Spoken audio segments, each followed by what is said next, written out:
नमस्कार दोस्तों, मैं फिर आप लोग के बीच हाजिर हुआ हूँ। आज आपको फिर एनटीपीसी का क्वेश्चन बताएंगे। अगर मेरा वीडियो अच्छा लगे तो लाइक और सब्सक्राइबर जरूर करें। कहता है दो पाइप एक सौर बाई एक टैंकी को क्रमशः 21 घंटा 24 घंटा में भर सकता है। पाइपों को एक साथ खोला जाता है और पाया जाता है कि नीचे के रिसाव के कारण टंकी को भरने में 48 मिनट अधिक समय लगता है। जब टंकी पूरी भर जाती है तो रिसाव उस टंकी को कितने समय में खाली करेगा यदि टंकी का कोई पाइप खुली नहीं हो। तो देखिए क्या कहता है, 100 बाई दो पाइप है, एक टंकी को इतना और इतना घंटा में भर सकता है। ये दो पाइप है 100 बाई एक भरता है कितना देर में, 21 घंटा में। ठीक है, एक है बाई पाइप है जो भरता है कितना, 24 घंटा में। तो पहले दोनों मिल करके कितना देर में भरेगा ये हमको निकाल लीजिए। तो कितना होगा, 168 एलसीएम होगा। 21 और 24 का एलसीएम 168, इकाई अठी अड़सठा से 64 अड़सठा से अगर दोनों मिल करके अगर काम करेगा तब कितना देर में करेगा, 168 आवटा कितना 15। इसको काटिएगा तो कितना, 5 या 15, 5 से 5 या 15, 168। इसको 3 से काटिएगा ना, 3 पचे 15 और 3 पचे 15, 3 छक 18 यानी 56/5 घंटा में क्या कर देगा, भर देगा। दोनों मिल करके भरेगा। कहने का मतलब हो गया एक्स प्लस वाई को अगर दोनों मिल करके भरेगा तो 56/5 घंटा में क्या करेगा, भरेगा। लेकिन क्या कर रहा है कि और भर सकते हैं। पाइपों को एक साथ खोला जाता है और पाया जाता है कि नीचे के रिसाव के कारण, एक रिसाव है, मान लिया जाए एक्स है और वाई है, इसके साथ एक रिसाव है, जेड को रिसाव मान लिए, जो क्या करता है टंकी को भरने में 48 मिनट अधिक समय लेता है। टंकी भरता था कितना, इतना देरी में, लेकिन अगर रिसाव आ गया तो उसको 48 मिनट अधिक समय लिया। तो 48 मिनट को अगर घंटा में बदलेंगे तो 48 बटा क्या हो जाएगा, 60, 12 चौ 48, 12/5 60। यानी इसमें क्या करिए, 4/5 क्या करेंगे, जोड़ देंगे तो कितना होगा, 56×4 60 और नीचे हर बराबर है तो 5 हो जाएगा, यानी 12 घंटा। अगर रिसाव रहता तो रिसाव के कारण उसको 12 घंटा का समय लेता, तो रिसाव के कारण उसको कितना देर का घंटा लगा, 12 घंटा का समय लगे। इसको नीचे एक दीजिए। अब 56 और 12 का एलसीएम कितना हो गया, 168। 56 तिया 168, 5 तिया 15, यानी 56 से भागा दिए 168 में तो 3 बार में, 3 को 15 से 5 से गुना किए तो 15, 12 में 168 से भागा दिए तो कई बार में, 14 बार में, और 14 में 1 से गुना किए तो 14। अब देखिए ये क्या कर रहा है, भर रहा है, लेकिन रिसाव के कारण ये क्या कर रहा है, खाली कर रहा है। तो रिसाव क्या करेगा, 1 यूनिट से क्या करेगा, उसको खाली करेगा। देखिए तो रिसाव उस टंकी को कितने समय में खाली करेगा, तो टोटल 168 था। अब रिसाव आ गया तो कितना क्षमता से खाली कर रहा है, एक क्षमता से, यानी 168/1 यानी 168 घंटा लेगा। ऑप्शन नंबर बी क्या हो जाएगा, सही हो जाएगा। अब देखिए दो समीकरण है, एक है 3x-5y, एक्स है, इसको ऐसे लिखिए, ठीक है, 3x-5y बराबर 7, और दूसरा है -6x + 10y बराबर 7। इसका 3 कंडीशन आपको याद रखना है, तीनों कंडीशन बता देते हैं। एक a1/a2 बराबर b1/b2 बराबर, अगर c1/c2 तीनों बराबर रहेगा तो इसका अनंत हल होगा। ठीक है, अनंत हल, और अनंत हल होगा इसका मतलब ये संपाती भी होगा। ठीक है, दूसरा अगर a1/a2 equal to not b1/b2 होगा तो इसका एक हल होगा, एक हल, और एक हल को अद्वितीय भी बोलते हैं, और अद्वितीय होगा इसका मतलब क्या होगा, ये प्रतिच्छेदी होगा। ठीक है, तीसरा अगर a1/a2 बराबर b1/b2 हो गया, इक्वल टू नॉट c1/c2 हो गया, ठीक है, तो इसका कोई हल नहीं होगा, कोई हल नहीं। कोई हल नहीं होगा इसका मतलब क्या होगा, ये समानांतर होगा। ठीक है, अब देखिए कहता है इसको मान लीजिए क्या, a1, इसको मान लीजिए क्या, a1, a1 b1 c1, a2 b2 a2 b2 और b2 यह हो गया c T2, ठीक है। अब देखिए A1 बटा A2, A1 का मान हो गया 3, अब B2 का मान कितना हो गया -6, तो माइनस आगे लगा देते हैं। उसी तरह से देखिए B1 बटा B2, तो B1 का मान है -5, अब B2 का मान कितना है 10, ये हो गया। अब C1 देखिए 7 है ऊपर और नीचे भी 7 है। अब देखिए क्या काट दिए, 3 दूना 6, 5 दूना 10, 7 एकम 7, यानी कहने का मतलब हो गया कि देखिए -1/2 आ गया, -1/2, इधर कितना हो गया माइनस फिर 1/2 और फिर क्या हो गया 1/1, यानी ये दोनों क्या है, ये दोनों क्या है बराबर है, लेकिन ये बराबर नहीं है। देखिए ये दोनों क्या है बराबर है, ये बराबर नहीं है। देखिए किसमें फॉलो कर रहा है, ये दोनों बराबर है, ये बराबर नहीं है, इसका मतलब कोई हल नहीं होगा, कोई हल नहीं होगा, यानी ऑप्शन नंबर बी सही होगा। इसके साथ ये नहीं रहता तो समानांतर देता। अगर मेरा वीडियो अच्छा लगा हो तो लाइक और सब्सक्राइब जरूर करें। नमस्कार दोस्तों, मैं फिर आप लोग के बीच क्वेश्चन लेकर के आए हैं, ध्यान से देखिएगा। कहता है एक शहर की वर्तमान जनसंख्या 1,60,000 है, जो प्रत्येक वर्ष 25% की दर से बढ़ रही है। 3 वर्ष पहले और 2 वर्ष पहले की जनसंख्या में क्या अंतर है। तो देखिए हम लिख लेते हैं क्या 3 वर्ष पूर्व, और एक क्या लिख लेते हैं 2 वर्ष पूर्व, यही ना, 3 वर्ष पूर्व और 2 वर्ष पूर्व की जनसंख्या का अंतर लिख लेते हैं, और एक वर्तमान जनसंख्या लिख लेते हैं, ठीक है। अब देखिए क्या कह रहा है कि जो प्रत्येक वर्ष 25% की दर से बढ़ रही है। 25% का क्या मतलब होता है, 25% का मतलब होता है 25/100, यानी 25 चौके 100, यानी 1/4। अगर पहले अगर 3 वर्ष पूर्व अगर जनसंख्या 4 था तो 1 बढ़ रहा है, यानी वर्तमान में जनसंख्या क्या हो जाएगा 5 हो जाएगा। यही कहने का मतलब है 25% की दर से बढ़ रहा है। तो जितना वर्ष पहले था 3 वर्ष पहले था तो 25 इतना का 25% निकाल दिए तो 1/4। अगर पहले 4 था 3 वर्ष पूर्व तो वर्तमान में कितना होगा 1 बढ़ गया, यानी 5 हो जाएगा। अब 3 वर्ष पहले यानी क्यू है तो 4 का क्यू कर दीजिए तो कितना हो जाएगा 64, इसका क्यू करिएगा तो कितना हो जाएगा 125, यानी 3 वर्ष पहले का रहा था तो 3 वर्ष पूर्व का रहा था, यानी 3 का क्यू कर दिए, क्यू में ले लिए, क्योंकि 3 वर्ष का लेना है तो 3 वर्ष के ले लिए दोनों का। अब देखिए क्या रहा, कहता है 2 वर्ष पहले की जनसंख्या बताइए, फिर देखिए 25% की दर से बढ़ रहा है, तो कहने का मतलब हो गया 3 वर्ष पूर्व कितना था 64, 3 वर्ष पूर्व कितना था 64 थे ना, 3 वर्ष पूर्व था, अब 25% बढ़ गया 2 वर्ष पूर्व में तो 125/100, यानी 25 पचे 25 से 25 चौके 100, 4 से 16 चौके 64, यानी 16 पचे 80, यानी 2 वर्ष पूर्व कितना था 2 वर्ष पूर्व कितना था 80 था, 2 वर्ष पूर्व कितना हो गया 64 का 125% बढ़ा दिए, यानी 25%, यानी 125/100, यानी 80 हो गया। अब कहता है दोनों में अंतर बताइए, तो देखिए 3 वर्ष पूर्व और 2 वर्ष पूर्व में अंतर देखिए कितना का हो गया, यहाँ अंतर कितना का हो गया 16 का अंतर है, 16 का अंतर। अब 16 का अंतर में खोल लीजिए, 16 का मतलब होता है कि 16 को क्या लिख सकते हैं 8 गुना 2 भी लिख सकते हैं। 8 का मल्टीपल खोजिए, देखिए 8 का मल्टीपल का मतलब है कि लास्ट का 3 अंक कटना चाहिए, देखिए कटेगा लास्ट का 3 अंक नहीं, ये कटेगा लास्ट का 3 अंक नहीं, देखिए ये 8 का लास्ट का 3 अंक कट जाएगा, यानी 8 6 48 0, यानी ऑप्शन नंबर क्या है, ये देखिए लास्ट का 3 अंक कटेगा नहीं, यानी ये भी नहीं होगा। अगर इससे नहीं संतुष्टि है तो देखिए वर्तमान जनसंख्या कितना दिया हुआ था 1,60,000, 60 पर 3 0 हो गया 1,60,000। यहाँ वर्तमान जनसंख्या कितना है 125। अब कहता है 2 वर्ष पूर्व और 3 वर्ष पूर्व में अंतर खोजिए, तो अंतर कितना का आया था 16 से गुना कर दिए इसको।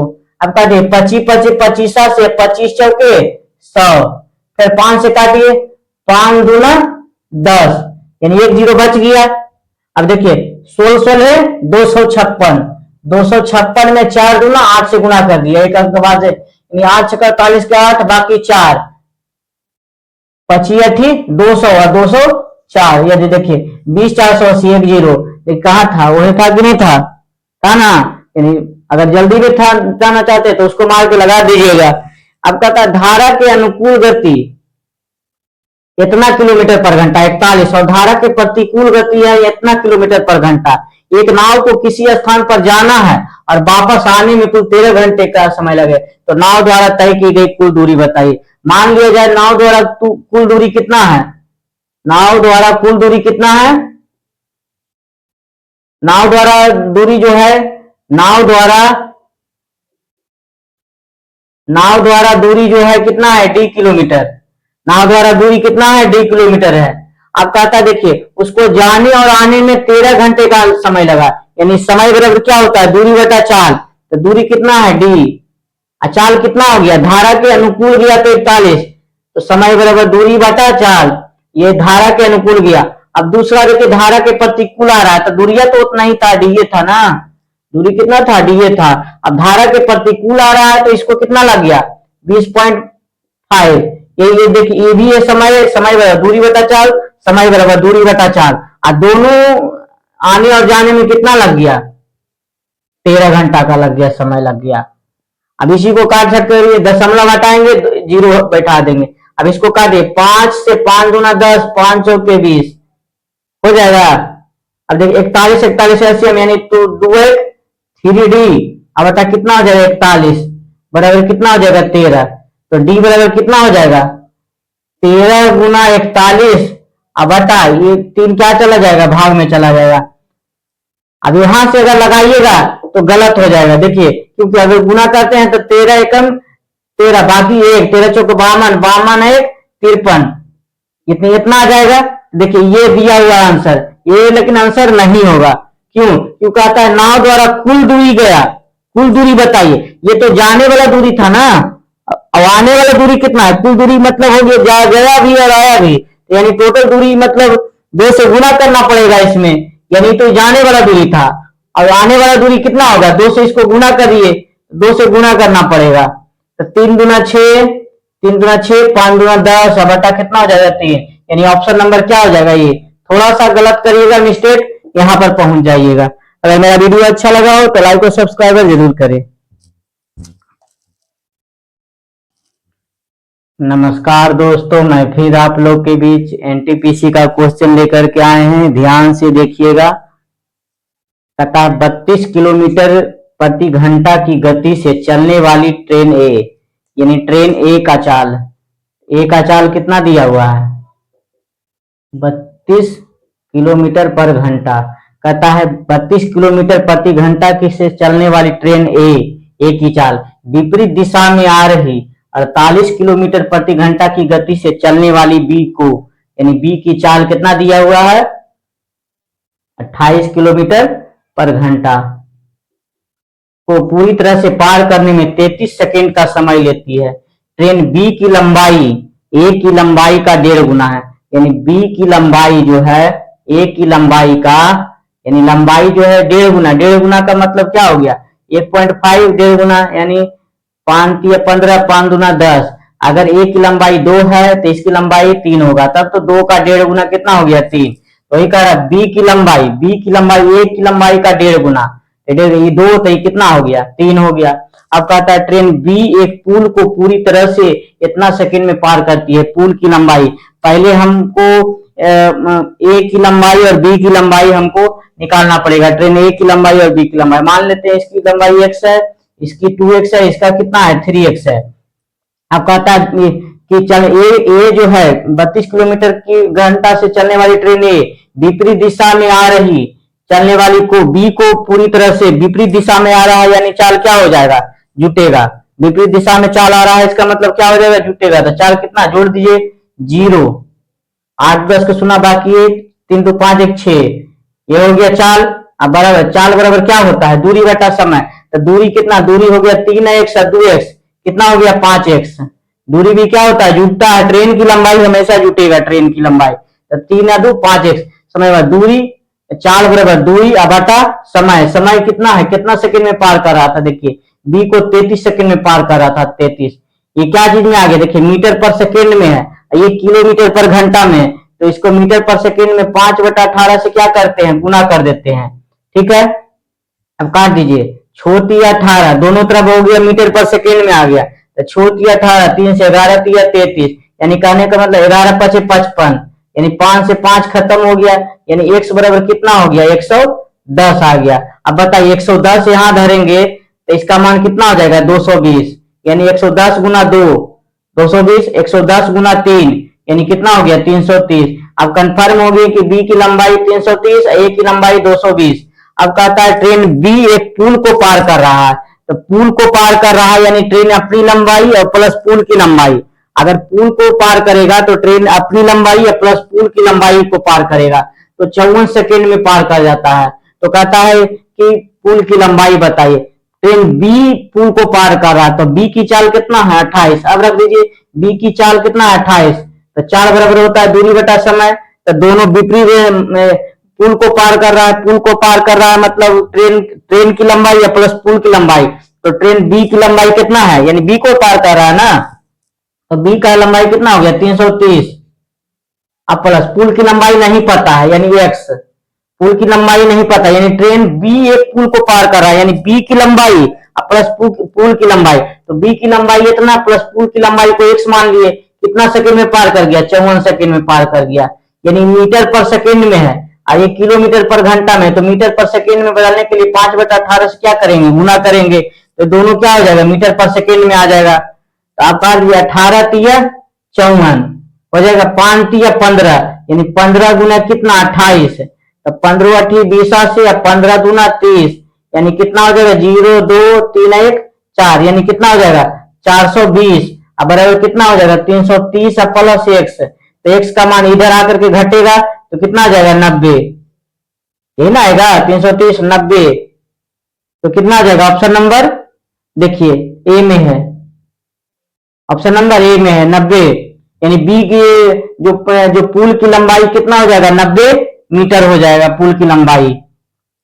अब कहता है एक वाटर गीजर का खुदरा मूल्य इतना है, यदि निर्माता को 5% थोक विक्रेता को 10% और खुदरा विक्रेता को 15% का लाभ होता है, तो वाटर गीजर का क्रय मूल्य ज्ञात करे। नोट में दिया हुआ है कि निर्माता थोक विक्रेता को बेचता है, थोक विक्रेता खुदरा विक्रेता को बेचता है और खुदरा विक्रेता ग्राहक को बेचता है। तो बताइए वाटर गीजर का क्रय मूल्य पता नहीं है, वाटर गीजर का क्रय मूल्य मान लेते हैं कितना, एक्स मान लिए। अब कहता है खुदरा, कहता है यदि निर्माता को 5% थोक पर, निर्माता को 5% थोक पर, थोक विक्रेता को 10% पर और खुदरा परसेंट को 15% के लाभ पर बेच रहा है, यानी सबको बारी बारी लाभ पर ही बेच रहा है, तो थोक विक्रेता को 5% लाभ पर, तो 105/100। आप देखिए थोक विक्रेता बेच रहा है कि निर्माता को बेच दिया 5% पर, थोक विक्रेता को बेच दिया 10% पर, तो 110/100 लाभ पर। अब कहता है खुदरा विक्रेता को बेचता है कितना, 15% के लाभ पर, तो यानी 115/100। अब बराबर कितना हो जाएगा, एक इतना हो जाएगा। अब इसी को काट छाट के बराबर करना है, जो आएगा वो आंसर हो जाएगा। तो देखिए सुविधा के लिए हम क्या करते हैं कि देखिए सुविधा के लिए हम क्या करते हैं, ये दोनों को काटते हैं। देखिए 23 पचे 15 से, ठीक है, 1 0 से 1 0 ये खत्म हो गया, ठीक है। 23 पचे 15, 5 से काटे तो 5 से इधर काटिए, 5 दूना 10, 5 दूना 10 और 5 6 30, यही ना आ जाएगा, यही ना आ जाएगा। 5 से काटिएगा, 5 23 पचे 15 से 5 से काटिए, 5 दूना 10, 1 3, 5 दूना 10, 5 6 30, यानी इतना आ जाएगा। अब देखिए इसको क्या कहने का मतलब 226 आ गया, यहाँ पर ऐसे लिख दिया 226। अभी इधर तिरछा तिरछी गुना करिए, इसको गुना करिए, भागा दीजिए, तो देखिए ये 23 गुना 11 करिए, 11 गुना 23 करेंगे तो कितना होगा, 11 तिया 33, 11 दूना 22, कितना हो जाएगा, 3 3 2 5, 253, 253 में 105 से गुना करिए तो कितना आ जाएगा, 5 तिया 15 5, बाकी 1 25 25 26 के 6, बाकी 2, 5 दूना 10 2 12, अभी कितना हो गया, 0 0 0, ये कितना हो जाएगा, 3 5, ये कितना हो जाएगा, 2, यानी कहने का मतलब जोड़िएगा तो कितना आ जाएगा, 5 6 3 2 5, 5 1 6, ऐसे करिए।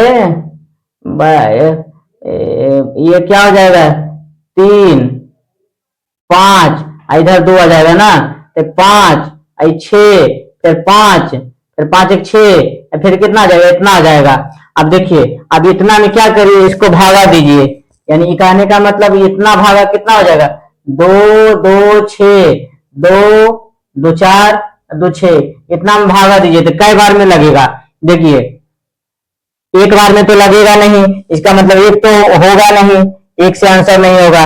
देखिए 26 25 20 से, 26 6 56 से, 6 7 82 से, 182 अभी जा रहा है, यानी 6 बार से ज्यादा लगेगा।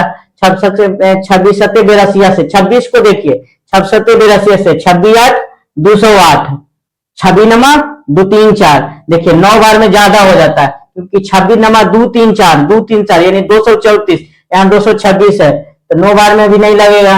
अब देखिए 6 बार तो लगा नहीं, ये लगा नहीं, ये लगा नहीं, 26 8 यही लगेगा। 26 गुना 8 करिए, 26 8 कितना होता है, 8 6 48 के 8, बाकी 4 8 9 16 4 20, 26 8 208, देखिए 208 यहाँ पर लग जाएगा कि नहीं लगेगा, 9 बार में ज्यादा हो जाएगा, यानी ऑप्शन नंबर क्या हो जाएगा, बी सही हो जाएगा।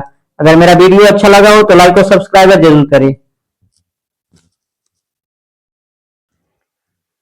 नमस्कार दोस्तों, मैं फिर आप लोग के बीच हाजिर हुआ हूं। आज आपको फिर एनटीपीसी का ही क्वेश्चन बताएंगे, ध्यान से देखिएगा। 2 नंबर से पहले स्टार्ट करते, कहता 7 सेंटीमीटर भुजा वाले एक वर्ग के परिगत वृत्त की परिधि ज्ञात करे। कहता 7 सेंटीमीटर भुजा वाले एक वर्ग के परिगत, 7 सेंटीमीटर भुजा वाले वर्ग के परिगत, यानी एक वर्ग है जिसके बाहर क्या बना हुआ है, वृत्त बना हुआ है। मान लिया जाए क्या है, वृत्त है। देखिए ऐसे करिए, वृत्त टेढ़ा हो गया ना, ये क्या है, वृत्त। ये क्या बना हुआ है, वर्ग। ऐसे करिए, देखिए ये क्या है, वृत्त, और ये वर्ग बना हुआ है। वर्ग बना देते हैं आपको कि आसानी से सुविधा मिले। देखिए कहता है 7 सेंटीमीटर भुजा वाला, तो 7 सेंटीमीटर भुजा वाला एक वर्ग, तो देखिए भुजा कितना है, 7 सेंटीमीटर 7 सेंटीमीटर 7 सेंटीमीटर, सब भुजा कितना है, 7 सेंटीमीटर, क्योंकि वर्ग का चारों भुजा क्या होता है, बराबर होता है, इसीलिए सब सब सब 7 सेंटीमीटर का है। कहता है इसके एक 7 सेंटीमीटर भुजा वाले वर्ग, 7 सेंटीमीटर वाला भुजा वाला वर्ग के परिगत, परिगत मतलब बाहर, परिगत मतलब बाहर, इस बाहर एक वृत्त बनाया गया है, बाहर एक क्या है, वृत्त बनाया गया है, तो वही वृत्त की परिधि पूछ रहा है। तो बताइए, अगर देखिए ये मान लीजिए वृत्त का क्या है, केंद्र है, अगर इसको मिला देते हैं तो क्या हो जाएगा, ये क्या हो जाएगा, ये वृत्त का व्यास हो जाएगा। वृत्त का व्यास हो जाएगा कि नहीं हो जाएगा, वृत्त का व्यास, वृत्त का व्यास। पहले हमको देखिए, अगर वर्ग का विकर्ण जो होगा वही वृत्त का क्या होगा, व्यास होगा। कहने का मतलब वर्ग का विकर्ण जो होगा वो वृत्त का क्या होगा, व्यास का काम करेगा। होगा कि नहीं होगा, जो वर्ग का जो विकर्ण होगा वो देखिए वृत्त का क्या होगा, व्यास का काम करेगा। करेगा कि नहीं करेगा, तो पहले वर्ग का विकर्ण निकाले, तो वर्ग का विकर्ण क्या हो जाता है, वर्ग का विकर्ण होता है √2 गुने भुजा, भुजा कितना होता है 7, वर्ग का विकर्ण हो गया √2 गुने भुजा, वर्ग का विकर्ण होता है √2 गुने भुजा, भुजा का मान कितना है 7, बराबर क्या हो जाएगा, वृत्त का क्या हो जाएगा, व्यास। यानी कहने का मतलब हो गया कि वृत्त का जो व्यास हो गया वो कितना हो गया, 7√2 हो गया। वृत्त का व्यास कितना हो गया, 7√2। तो बताइए त्रिज्या कितना होगा, इसका आधा होगा, व्यास का आधा त्रिज्या होता है, तो 7√2 बटा कितना हो जाएगा, 2 हो जाएगा। यही क्या हो जाएगा, इसका त्रिज्या हो गया। आप कहता है वृत्त की परिधि ज्ञात करिए, तो बताइए वृत्त की परिधि क्या होता है, वृत्त की परिधि होता है 2 पाई r होता है, तो 2, हाँ हम कहाँ थे, लाइन का थोड़ा ऐसी हो गया था इसीलिए वापस आए हैं। तो यहां तक हम बता दिए थे कि वृत्त की परिधि होता है 2 पाई r, तो 2 गुना पाई का मान कितना होता है 22/7, और r का मान कितना रखना है, ये इतना देखिए 7√2/2, तो 2 से 2 खत्म, 7 से 7 खत्म, कितना हो गया 22√2। यानी ऑप्शन नंबर क्या हो जाएगा, बी क्या हो जाएगा, सही हो जाएगा। अब नीचे देखिए, कहता है विराम अवस्था स्थलों को छोड़कर एक रेलगाड़ी की चाल 45 किलोमीटर पर घंटा है और विराम स्थल के साथ 36 किलोमीटर पर घंटा है, तो प्रति घंटा कितने मिनट रुकती है। एक फार्मूला होता है रुकने का समय, रुकने का समय, रुकने का समय का फार्मूला होता है चालों का अंतर, चालों का अंतर अब बटा बिना रुके चाल, बिना रुके चाल गुना 60। ठीक है, चालों का अंतर गुना बिना रुके चाल गुना 60। बताइए चालों का अंतर, एक 45 से जा रहा है, एक 36 से जा रहा है, तो अंतर कितना का 9 का। अब बता बिना रुके चाल, देखिए बिना रुके चाल कौन है, 45 है या 36 है। देखिए विराम स्थलों को छोड़ दिया जाए तब इतना है, और विराम के साथ अगर जाए, विराम के साथ अगर जाए तो 36 किलोमीटर है। तो बताइए कौन होगा, मतलब बिना रुके चाल, यानी रुकना नहीं है, यानी यही बोला होगा विराम अवस्था को छोड़ दिया जाए, यानी विराम नहीं कर रहा है, तब ना ये चाल है 45। तो 9/45 यानी बिना रुके चाल यही है, यानी उसमें विराम नहीं है, विराम अवस्था को छोड़ दिया जाए, तो यही ना विराम को नहीं लेना है, तो बिना रुके चाल हो गया। अब गुना कितना 60, 9×5 = 45, 5 12×5 = 60, यानी कितना मिनट आ गया 12 मिनट। ऑप्शन नंबर क्या हो जाएगा, डी सही हो जाएगा। ठीक है, अगर देखिए तथा एक मानचित्र पर दो बिंदु के बीच की दूरी 5 सेंटीमीटर है और मानचित्र का पैमाना इतना है 1:60/4 है, तो दोनों बिंदुओं के बीच की वास्तविक दूरी किलोमीटर में ज्ञात करिए। बताइए यहां बीच की दूरी 5 सेंटीमीटर का अंतर है, दूरी में कितना का अंतर, 5 का अंतर। यहां देखिए दूरी में अंतर कितना का, 1 का, दूरी में अंतर कितना का, 1 का, क्योंकि मानचित्र का पैमाना ये दोनों में है, ये दूरी का अंतर 1 हो गया। ठीक है, और टोटल पहले निकाल दीजिए, तो टोटल निकालिएगा 60 पर कितना से गुना करेंगे, 2 2 4, यानी कितना हो जाएगा 6×5 = 30, 30 पर 1 2 3 4 5 0, 2 2 4 1 5 0। अभी क्या चीज में आ गया, ये सेंटीमीटर में आ गया, ये क्या चीज में आ गया, सेंटीमीटर, क्योंकि सेंटीमीटर था, लेकिन हमको खोज क्या चीज में रहा है, किलोमीटर में, तो सेंटीमीटर को पहले मीटर में बनाइए, तो मीटर में 100 से गुना, सेंटीमीटर को मीटर में बना दिए 100 से, फिर ये हो गया कितना, सेंटीमीटर को मीटर में बना दिए, अब मीटर को फिर किलोमीटर में, तो 1000 से क्या फिर क्या करना पड़ेगा भागा। तो बताइए 1 2 3 4 5, 1 2 3 4 5, तो बच गया कितना 30, 30 क्या चीज में, किलोमीटर में। ऑप्शन नंबर देखिए कौन, बी। अगर मेरा वीडियो अच्छा लगा हो तो लाइक और सब्सक्राइब जरूर करें।